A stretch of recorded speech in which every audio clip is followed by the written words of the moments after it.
On va passer à la page de culture de ce 64 minutes avec 2 films francophones au programme aujourd'hui et 2 coups de cœur de Jean-Baptiste Urbain. On va commencer par celui-ci, regardez.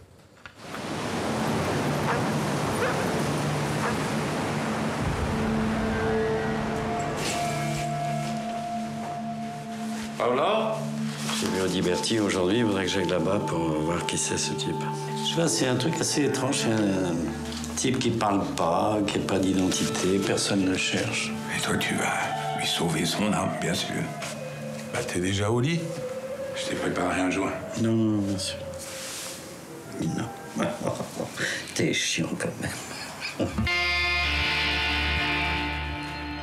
Alors le titre, il n'y a plus de suspense, c'est la Dune donc, de Yossi Aviram, qui est un réalisateur israélien avec des acteurs qu'on a reconnus, des acteurs français, entre autres...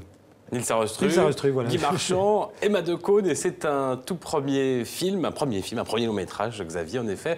Alors, c'est un film qui commence d'ailleurs à Tel Aviv, pour la partie donc israélienne, qui finira, vous avez vu peut-être, reconnu les paysages, les dunes, c'est les dunes des Landes, et puis on passera par Paris. C'est un film qui s'inspire d'une histoire, peut-être que vous vous en souvenez, il y a quelques années, de cet homme qui avait été retrouvé sur une plage, je crois, en Grande-Bretagne. C'était un pianiste, on ne savait rien de lui, il était muet. Alors là, c'est un peu pareil, sauf qu'il s'agit d'un joueur d'échecs. Quel mystère plane sur lui, c'est toute la question du film. Et donc, à côté vraiment thriller, enquête policière, et puis ça va bifurquer, même si le mystère est assez facile à percer, ça va bifurquer du côté plus personnel du passé enfoui. Alors, c'est un film qui, sa singularité, c'est vraiment les silences, les non-dits, les creux, on peut dire, et c'est ce qui a séduit la séduisante Emma Decaune. Dans le film, elle a un second rôle, c'est elle qui découvre l'homme sur la plage. Elle est enceinte jusqu'aux dents, comme on dit, et malgré le côté mutique du bonhomme, eh bien, elle n'est pas insensible à ses charmes. Anna?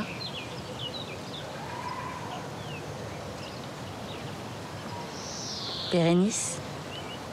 C'est assez étrange, c'est-à-dire de la même façon que pour Lior Ashkenazi, le comédien qui a accepté ce rôle, c'est une grande star en Israël, c'est un formidable comédien, il a quand même accepté de jouer un personnage qui ne dit pas un mot du début à la fin du film. Et moi, en face, j'ai accepté de jouer un rôle dans lequel je parle toute seule, donc. Hein. Mais c'est vachement intéressant de travailler comme ça, parce que, évidemment, qu'on doit aller beaucoup chercher à l'intérieur, que c'est vraiment un truc ouais, d'intériorité, quoi.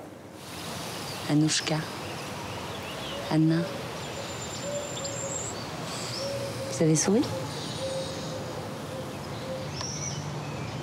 Si, vous avez souri. Attention, je vais appeler la police et je vais leur dire que vous avez souri. Incroyable ce comédien, pas un mot pendant tout le film. Pas un mot, contrairement à Emma Decaune. Voilà, donc justement Emma Decaune, on l'a vu, était à l'affiche, alors j'ai retrouvé les noms, donc Guy Marchand et Nils Arestrup. Dans des rôles assez étonnants, voilà. Qui sont, vous l'avez peut-être vu, en couple, un couple donc homosexuel. On y croit très vite. Alors Nils Arestrup, il est au cœur du film, et puis il y a ce côté très étonnant de cet acteur au charisme fou. Il suffit d'un geste, d'un regard pour qu'il dessine son personnage, un charisme qui a également impressionné Emma Decaune, qui est pourtant loin d'être une débutante. Bonjour, je suis Vardy, section des disparus. La police française. Nils Arestrup, j'étais très impressionnée, évidemment, de partager des scènes avec lui, parce que j'adore ce comédien, et c'est quelqu'un qui a un charisme incroyable, qui incarne à merveille les personnages qui jouent. Donc j'avais les pétoches, hein, je dois le dire, franchement, j'avais les pétoches de jouer avec lui, parce que c'est quelqu'un qui m'impressionne beaucoup et que je respecte énormément. Et en même temps, il y avait une vraie douceur chez lui. Assez bizarrement, on a tous les deux eu quelque chose d'assez doux et assez tendre. Qu'est-ce qui se passe? La police française est dans une telle détresse qu'elle va réemployer les retraités maintenant. Ouais, officiellement, tu travailles encore pour moi. Je suis fatigué, Jacques. Voilà, très joli premier film. Les combattants, ça c'est le prochain. C'est pour après. C'est la Dune. La Dune, je sais pas si déjà autre chose. Voilà, mais justement, on va parler des combattants, qui est aussi un premier film qui va sortir donc en France, en Belgique et en Suisse, ça tombe bien. Voilà, en France c'est mercredi. Pour nos amis qui nous regardent en Belgique et en Suisse, ce sera début septembre. Alors là aussi, c'est un premier film qui nous emmène dans ces paysages très cinématographiques des Landes, mais la comparaison s'arrête là. Qu'est-ce que c'est que ces combattants? On pourrait dire que oui, c'est un film de guerre, mais c'est aussi un film d'amour, c'est aussi une comédie ou même un buddy movie, comme on dit à Hollywood, un film de copains. Bref, il y a de l'épique, du romanesque, du drôle, et voilà ce que ça donne en images. Oh! Je veux m'inscrire. Qu'est-ce qui est fou avec mes tuiles, celle-là? C'est bizarre comment tu nages. C'est rien de bizarre, c'est une nage de combat. Une quoi? Une nage de combat, laisse tomber. Bah putain, si c'est ça les meufs cet été, merci et vive la France. Hein.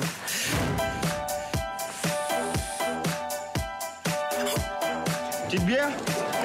Comment tu fais ça? Je me fais mal. Moi, je reste pas en France, je me dis pas ici, c'est mort. Il faut faire une prépa pour rentrer dans l'armée. Ça dépend du régiment que tu veux, en fait. Moi, celui que je veux, c'est un des plus durs, donc ils prennent pas n'importe qui. Surprise. Bah, qu'est-ce que tu fais là? Bah, je viens faire le stage comme toi. On a beaucoup parlé de ce film Les Combattants au Festival de Cannes. Oui, d'ailleurs, vous avez vu, il a remporté des tas de prix et c'est mérité. C'est vraiment l'un des films francophones marquants de cette année. Une énergie, un humour, une émotion très rare, avec un mouvement perpétuel. Il y a aussi ces deux acteurs avec cette grâce lumineuse. Elle, c'est Adèle Haenel. Elle a eu le César du meilleur second rôle cette année. Lui, il est presque inconnu. Il s'appelle Kevin Azaïs. C'est ce genre de film, surtout quand c'est un premier film d'un tout jeune cinéaste. On peut dire que c'est un petit miracle. Et si précisément, c'est parce que c'est son tout premier film qui s'était permis toutes les audaces.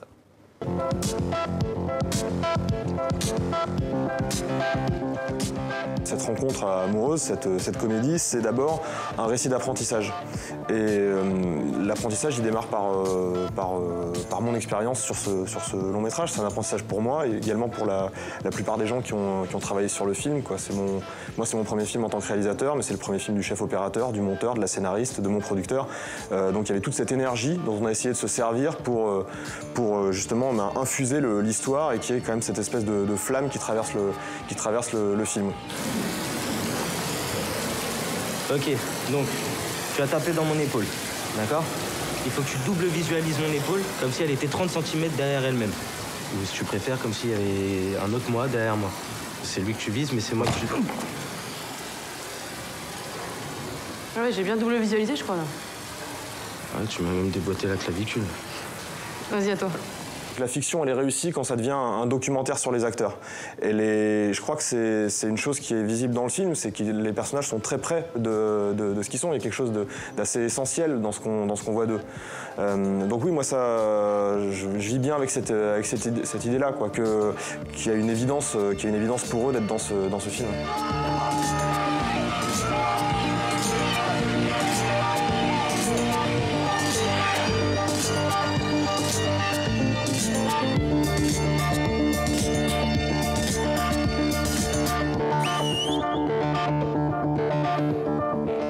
Voilà, Les Combattants. Je vous ai convaincu, Xavier? Tout à fait, je vais aller le voir dès mercredi. On en reparle le week-end prochain. Voilà, parfait.